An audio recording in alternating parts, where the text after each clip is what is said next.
Good morning. Good morning. The meteorologist Cheetah Craft. Okay, first the big picture here. We still are tracking the same upper area of low pressure. So the past couple days, this has moved from Brownsville, slowly started to move north towards Corpus Christi, and now it's backed off west just a little bit. But that's also changed the direction from some of these heavy downpours. So this morning, in some areas that haven't seen this really heavy rain, it's experiencing it right now. So our flash flood watch still in effect. The entire coastline, basically, of Texas under that flash flood watch. We have a flash flood warning here that's shaded there in red through 9:30 this morning for Matagorda County, and that extends through portions of Victoria. The flash flood watch, so everywhere that you see in green, that continues through 7 o'clock this evening. And I do think it will be set to expire at 7 o'clock. I don't think this is going to be extended. Really, the highest threat for any high water spots will be now through about 3 o'clock this afternoon. So areas from Galveston, Brazoria, Matagorda County, Fort Bend, Wharton County, and now again including Waller County, that does extend through Jackson County as well. Keep your guard up today for high water spots. We've seen really pouring rain this morning, and that's also going to take us in through our lunchtime. All right, here's a live look at the radar. Notice how some of these areas haven't seen much of this rain move. So that is why that flash flood warning is in effect for extreme western Matagorda County, and that pushes into Victoria until 9:30 this morning. Hey, 45 northbound. Are you waking up in Aldine, Spring, Shenandoah, the Woodlands through Conroe? Willis, heads up. This is moving your direction. 59 into 69, the big airport, Atascocita to Roman Forest, Cleveland, even areas north, again, that hasn't seen all that heavy rain. You are seeing some pouring rain right now for your morning commute, and that's also right through the heart of Harris County this morning. So all of this moisture is moving in from the Gulf. It's first impacting Matagorda to Brazoria to Wharton County, from El Campo to New Gulf to Needville. Sugar Land to Missouri City about an hour ago, it was pouring easily. Y'all saw about an inch quickly of rain, and probably in some spots more than that. In some spots in Matagorda County just over the past hour, we've seen almost 2.5 inches of rain. So we've seen so much rain over this past week that any additional rain could create those high water spots. Now, some of you are waking up this morning, areas east of town, you're picking up a few tenths of an inch to a half an inch of rain, but not quite as that serious threat of what we're dealing with west and southwest. So that's why the flash flood watch is really showing those counties that could see the high water spots. And even the risk for any flash flooding today will mainly be concentrated areas southwest of town, but in an area that hasn't drained properly, in any poor drainage areas around your neighborhood. Keep your guard up, especially areas south of the Woodlands. That's kind of a good marker of where you could see a quick high water spot. I think areas once you go north of the Woodlands, even though you're seeing rain this morning, the roads will be a mess out there. You'll need your umbrella today. You won't be quite at that flash flood risk as what we're dealing with in town. So the big picture today, we have heavy rain in the forecast through about 2-3 o'clock this afternoon, and then it really tapers down. So that 50% chance this morning, I know some of you who are just getting drenched right now, you're saying it's 100, but there's a big part of our area in our northeast portion that isn't seeing a whole lot of rain this morning. So a 50% chance you will. That does ramp up to area-wide 80% chance through your lunchtime hour, and some of these thunderstorms that could build in by noon today could also pack quite a punch. So again, keep your guard up for those high water spots right through about 2-3 o'clock, and then 5 o'clock, I have us down to a 30% chance. I think a lot of you today, if you want to eat dinner outside, we'll still have some rain-cooled air in place, some cloud cover in place. It may make for a nice night to maybe have dinner or that nightcap outside, because I think it'll continue to trend drier.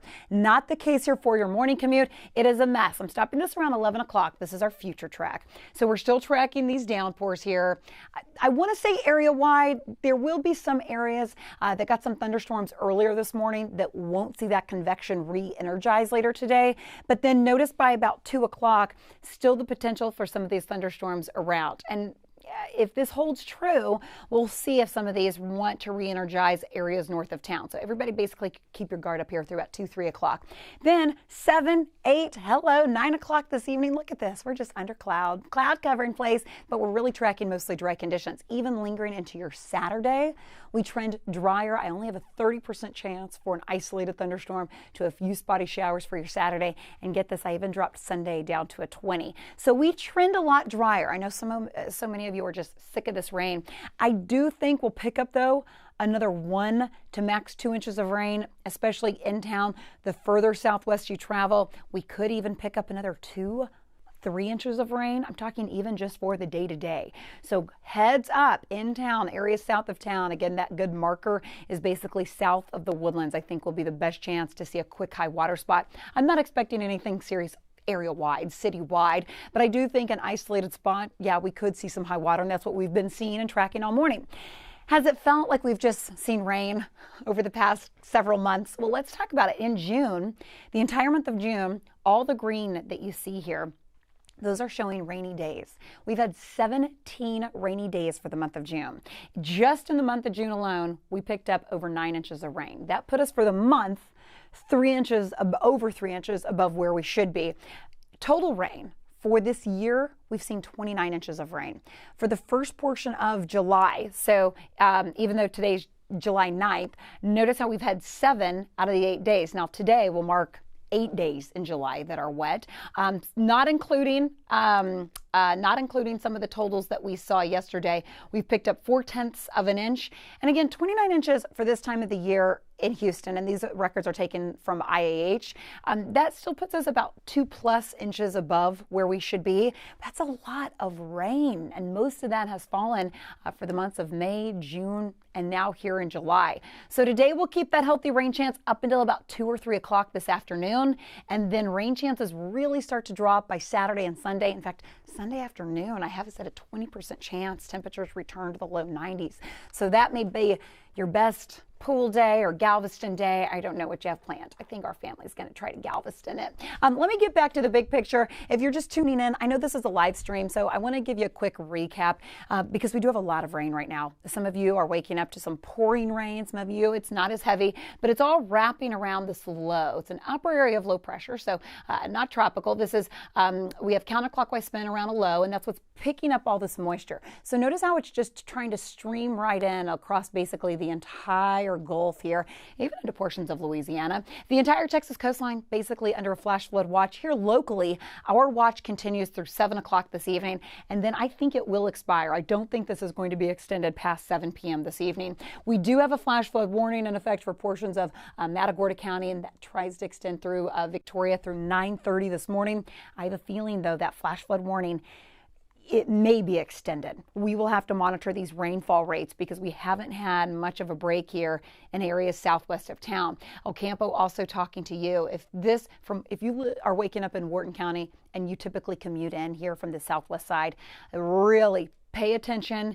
If you can wait this out a couple of hours, it may be in your best interest. We're still going to be tracking those thunderstorms right through about 2 or 3 o'clock. So I'm not saying we have a dry forecast in the next couple of hours, but it may just not be quite as heavy, not quite as blinding rain here, because across 59, it has been hit really, really hard, even from Sugar Land to Missouri City. 45 northbound Shenandoah to Conroe, Pinehurst. So right now you're getting poured on.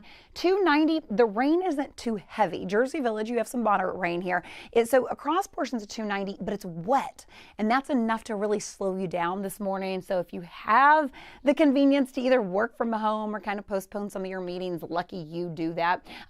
If your commute usually takes you northeast bound into Roman Forest, Cleveland, even into Shepherd, you're getting poured on as well. So this is almost area-wide rain at this point. The flash flood warning is concentrated for Matagorda County, but you know your neighborhood the best. If you typically flood or you can see a quick high water spot, just keep your guard up for those areas that you know the best in your neighborhood. At this point, we don't have a major warning in place. That flash flood watch, you saw it, is in effect for all of our western counties and southwest counties, and that will have pose the highest threat for any high water. But notice this nice little batch of rain moving from Wharton County, Fort Bend County, pushing into Waller County, and portions of western Harris County. That's where it's the heaviest right now. So throughout the morning hours, we're going to continue to update you, of course, on TV. We'll also continue to do these live streams, and I'm posting a lot to social media as well. If you have any questions, we will try to get back to you and answer these questions. I know that's sometimes kind of hard right now. I'm just on the screen, but I'll get off and look at some of the comments that you're posting here. But bottom line, this will be the best threat for any high water spots still. As far as your day part planner goes, last look, I'm going to leave you on the positive side of things for today. After about 2-3 o'clock this afternoon, these rain chances really start to taper down by this evening, and that's when our flash flood threat will really drop, and the weekend looks a whole lot drier. So until then, keep your guard up for the morning commute, really right through about your lunchtime hour, and then conditions should start to improve.